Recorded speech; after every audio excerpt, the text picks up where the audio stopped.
You'll be shocked, but during World War II, Nazi Germany created a cannon that fired shells weighing 7 tons. Moreover, it took an army of several thousand people to fully operate it.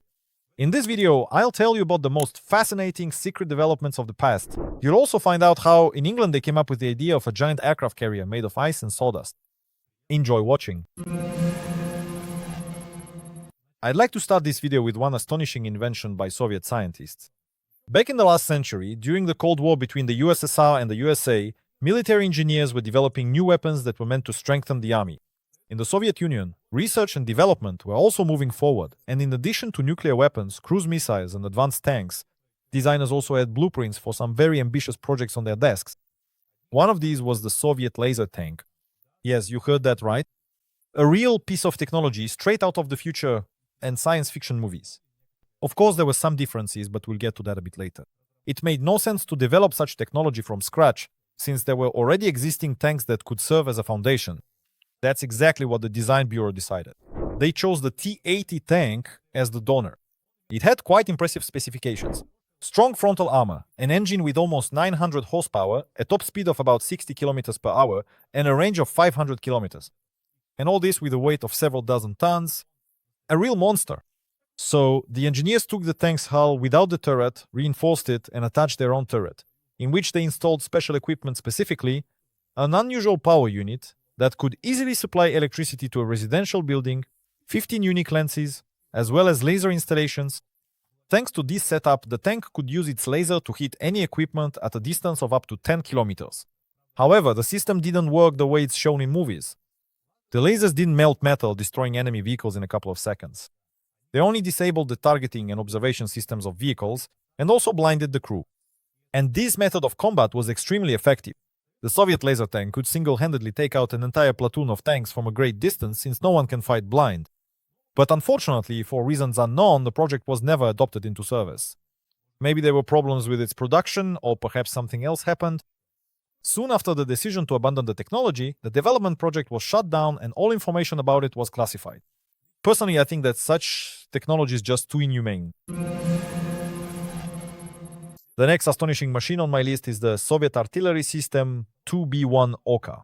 During the standoff between the US and the USSR, nuclear weapons were considered the most formidable weapon. But with the sheer power unleashed during an explosion, a pressing question arose: how could the warhead be delivered to its target? There were all sorts of delivery methods. And during the period before guided missiles appeared, Soviet engineers developed a special self-propelled artillery system that was capable of firing such shells. Its technical specifications amaze me.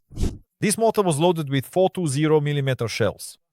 The firing power was so great that a shell weighing 750 kilograms could travel a distance of 45 kilometers. And because the equipment lacked a recoil mechanism, it would literally roll back 5 meters at the moment of firing. In fact, this nuance was the main drawback. The chassis of the heavy T-10 tank was used as the base for this self-propelled artillery, onto which a 20-meter gun was mounted. At the heart of this machine was a V12 diesel engine with 750 horsepower, but even such power did not allow the 2B1 to move freely.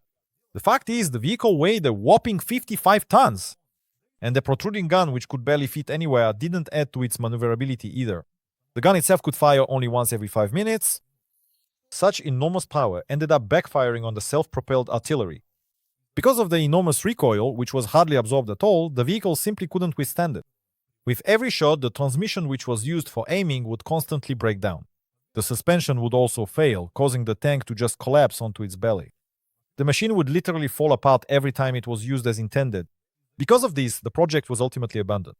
Although a few units were still produced, and these vehicles were even in service starting from 1957. However, that didn't last long, and due to all the problems I've already mentioned, the equipment was scrapped just 3 years later. Many people will say that Soviet scientists were true geniuses given how many interesting developments they created. But personally, I've noticed that Nazi Germany had far more ambitious projects, and there is plenty of evidence to support this.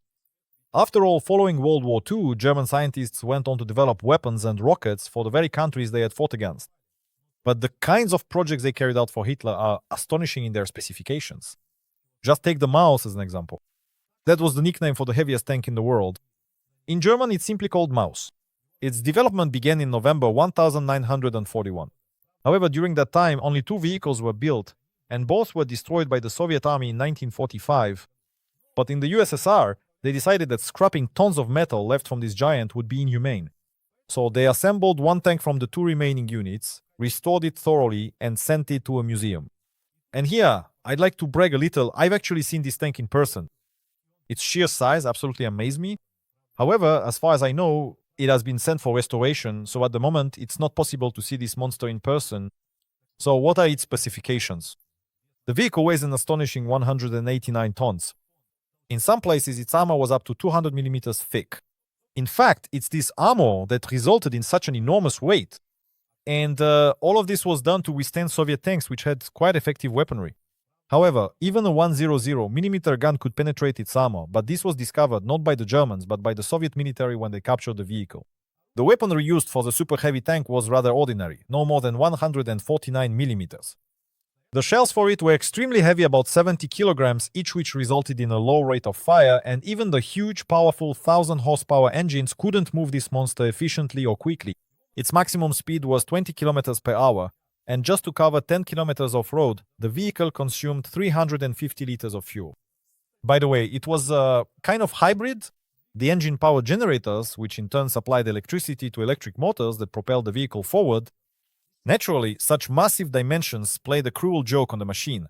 During testing, one of the prototypes got stuck in the mud so badly that they tried to recover it for nearly 2 months. And besides that, it was very unreliable. The engine kept breaking down, as did the transmission. So, in fact, the project turned out to be a failure, although personally, I really liked it. But why should I tell you about boring super heavy tanks that didn't even get a chance to see combat? There are much more interesting inventions from the Second World War.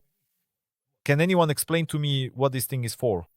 Schwerer Gustav is a colossal artillery gun that was created in 1937 in Nazi Germany.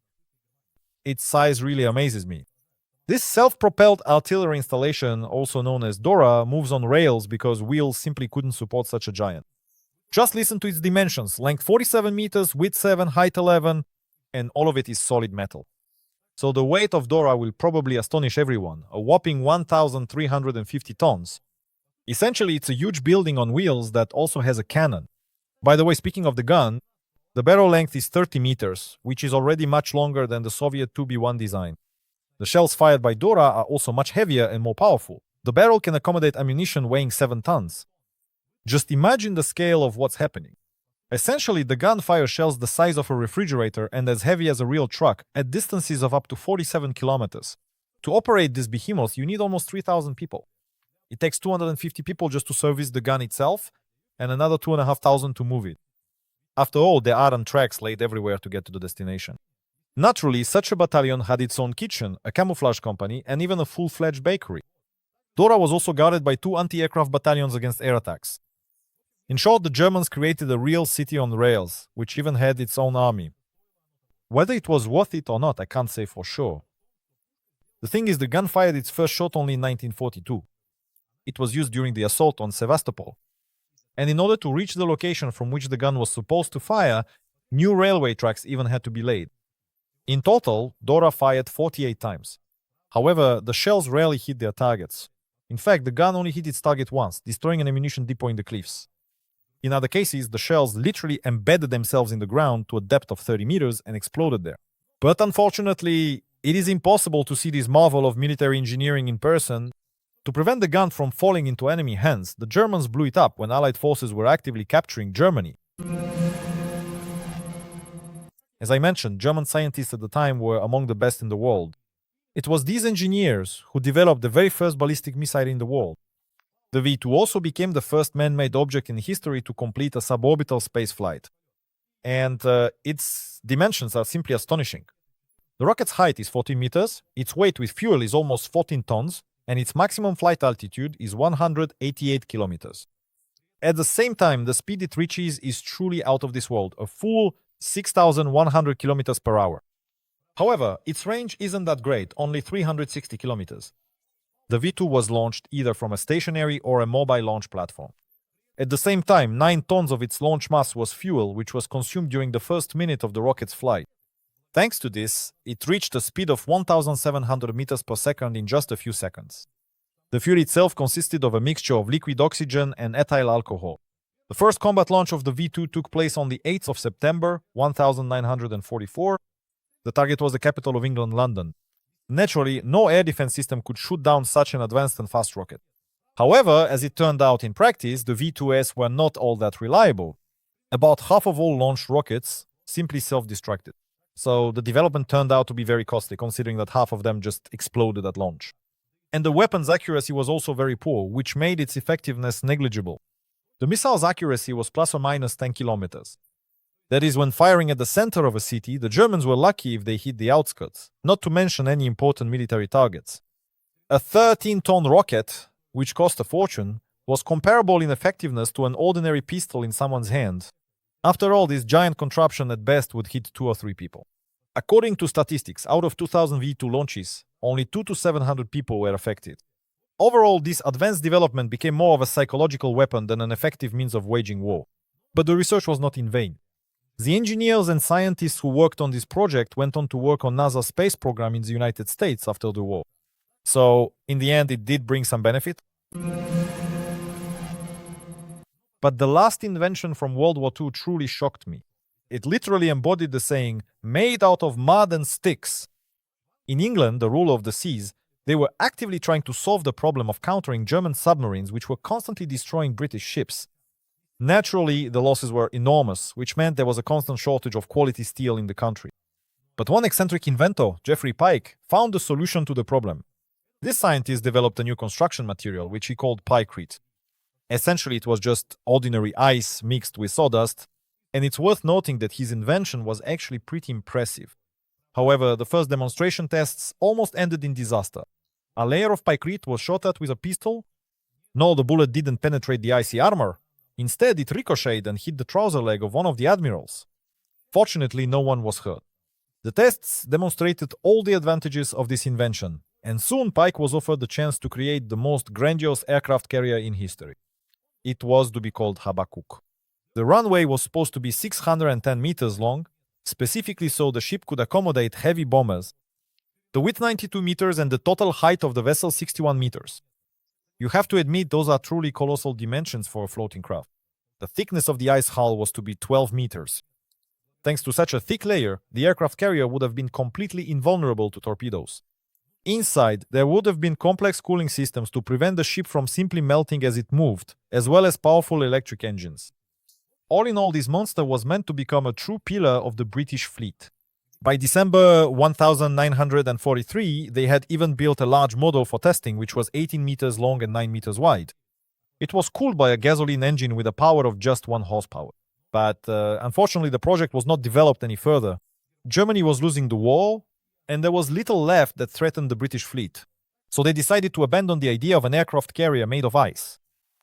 But the effectiveness of the technology was proven. Even in one of the episodes of Mythbusters, they tested the ability of such a boat to float, and it stayed on the water quite easily. And this fact really amazes me. What do you think about the idea of making ships out of ice and sawdust? Write about it in the comments. In this video, I told you about the most interesting, advanced, and secret developments of the past that have ever existed in the world. Thank you for watching!